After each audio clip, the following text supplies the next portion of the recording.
তো আজ আমরা ডিসকাস করব সার্জিক্যাল সেফটি চেকলিস্ট, যেটাকে আমরা পেশেন্ট সেফটি চেকলিস্টও বলে থাকি। তোমরা অনেকেই জানতে চেয়েছিলে যে সার্জিক্যাল সেফটি চেকলিস্ট কীরকম দেখতে হয়, এটাতে কি কি থাকে। অনেকে নাকি যেখানে কাজ করেছো সেখানে এটাকে দেখতে পাওনি, মানে দেখোনি। এটা কোথায় ব্যবহার করা হয়? এটা হচ্ছে উটিতে ব্যবহার করা হয়। যখন কোনো পেশেন্টের উটি হয় সেই পেশেন্টের বিএসটিতে রাখা থাকে। আর এটাতে কি কি থাকে, সাইন ইন, টাইম আউট আর সাইন আউট। তো তিনটে ব্যাপার নিয়ে আমরা একটু ডিসকাস করে নিই। চলো ব্যাপারগুলো বলে দিই, তাহলে তোমাদের কাছে ক্লিয়ার হবে। সার্জিক্যাল সেফটি চেকলিস্টের মধ্যে আমরা তিনটে পার্ট পাচ্ছি, দেখতে পাচ্ছ। প্রথমে sign in, time out and sign out. তো ফার্স্টে আমরা সাইন ইনে কী পাবো? সাইন ইন মানে হচ্ছে before induction of anaesthesia. Anaesthesia দেওয়ার আগে আমরা কী কী চেক করব, ঠিক আছে? কী কী চেক করব? Has the patient confirm his or her identity side procedure and consent. মানে সেই পেশেন্টটা তার প্রসিডিওর সম্পর্কে জানে এবং তার কনসেন্ট আছে। যদি হ্যাঁ থাকে তাহলে আমরা ইয়েস বলবো।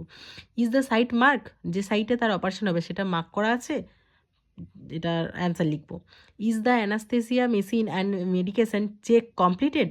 যখন অ্যানাস্থেসিয়া দেওয়া হয় তার আগে মেশিনটা চেক করা হয়, আর অ্যানাস্থেসিয়া সব কিছু মেডিকেশন যেগুলো থাকে সেগুলো ঠিকঠাক চেক করা হয়েছে কি না, সেটা যদি হয়ে থাকে তাহলে yes. Is the pulse oximeter on the patient and functioning? Yes হলে yes. Does the patient have a known allergy, পেশেন্টের কী কী যদি কোনো অ্যালার্জি বিষয়ে জানা থাকে, পেশেন্টের কোনো কিছুতে অ্যালার্জি সেটা আমরা জানি, তাহলে হ্যাঁ। Difficult airway or aspiration risk of 500 ml blood loss 7 ml per KG in children, no or yes. মানে যেটা হবে সেটা আমাদেরকে এখানে জানতে হবে। তো sign in, before induction of anaesthesia. এবারে আমরা যাব টাইম আউট। তো টাইম আউটটা কি না, before skin incision. Before skin incision আমরা কী কী দেখে নেব? এটা যেমন এটাতে আমরা কে কে দেখবে, সেটা হচ্ছে নার্স দেখবে, আর যিনি অ্যানাস্থেটিস্ট থাকবেন উনি দেখবেন। এরপরে কি হবে, নার্স থাকবেন, অ্যানাস্থেটিস্ট থাকবেন এবং সার্জেন থাকবেন।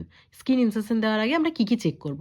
Confirm all team members have introduce themselves by name and role. মানে নিজেদের মধ্যে, মেম্বারদের মধ্যে যেন ঠিকঠাক একটা কমিউনিকেশান হয়, আর নিজেদেরকে যেন ইন্ট্রোডিউস করা থাকে যে আমি এই, আমার রোল হচ্ছে এই, আমি একজন নার্সিং স্টাফ, আমি একজন ডক্টর, আমি সার্জেন, আমি অ্যানাস্থেটিস্ট।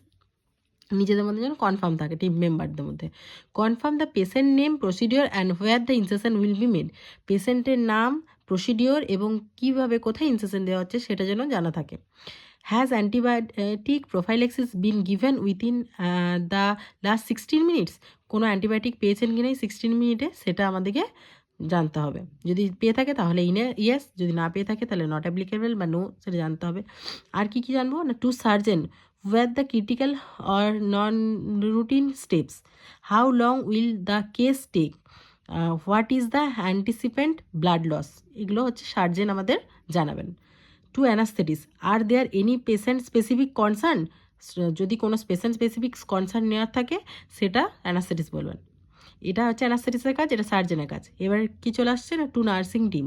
তো নার্সিং টিম কি বলছে, has sterility including indicator result has confirm. মানে আমরা যে কোনো উটি হওয়ার আগে যে স্টেরাইল মেনটেন করতে হয়, যদি অটোক্লেভ হয়ে থাকে সেই অটোক্লেভটা ঠিকঠাক হয়ে গেছে কিনা, তার ইন্ডিকেটার ঠিকঠাক আছে কিনা, তার রেজাল্ট ঠিক আছে কিনা, সেটা হয়ে থাকলে কিনা সেটা আমাদেরকে চেক করে নিতে হবে। আর there equipment issues or any concern, কোনো ইকুইপমেন্ট ইস্যু আছে কিনা অর কোনো কনসার্ন আছে কিনা সেটা আমাদেরকে জানাতে হবে।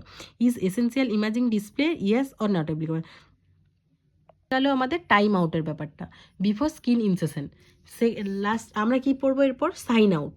তো সাইন আউটটা কি না, before patient leaves operating room. মানে অপারেটিং রুম থেকে যখন পেশেন্ট লিভ করছে, ঠিক আছে, পেশেন্টকে অপারেটিং রুম থেকে বের করা হচ্ছে, তখন কি কি দেখবো, কে থাকবে তখন? নার্স থাকবে, অ্যানাস্থেটিস্ট থাকবে, সার্জেন থাকবেন। কী কী দেখবো, নার্সের verbally confirm the name of the procedure, কী হলো সেই প্রসিডিওরটা। Completion the instrument, sponge and needle count, যেটা আমরা করি ওটির পরে, স্পঞ্জ হোল্ডিং, নিডিল কাউন্ট করে নিই কমপ্লিট হওয়ার পরে। স্পেসিমেন লেবেলিং, যদি কোনো স্পেসিমেন থেকে থাকে, যদি সেই পেশেন্টের এমন কোনো ওটি হয়েছে যে স্পেসিমেনটা পাঠানোর দরকার পড়েছে ল্যাবে, সেই স্পেসিমেনটা লেবেল করব এবং সেই লেবেলটাকে পেশেন্টের নাম দিয়ে, ইনক্লুডিং নাম দিয়ে সেটা পাঠাবো। Whether there are many equipment problem to be address, যদি কোনো ইকুইপমেন্ট প্রবলেম থাকে সেগুলোও অ্যাড্রেস করে রেখে দেবো।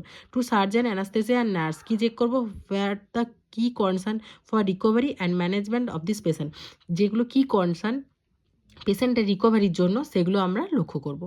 এটাই ছিল আজকের পেশেন্ট সার্জিক্যাল সেফটি চেকলিস্টে sign in, time out, sign out. আশা করছি তোমরা বুঝতে পেরেছো। আর এটা হচ্ছে যখন ওটি পেশেন্টের হয় তখনই এটা প্রত্যেকটা পেশেন্টের বিএসটিতে রাখা থাকে। যদি কারো কোনো কনফিউশন থাকে তো তোমরা কমেন্ট করতে পারো।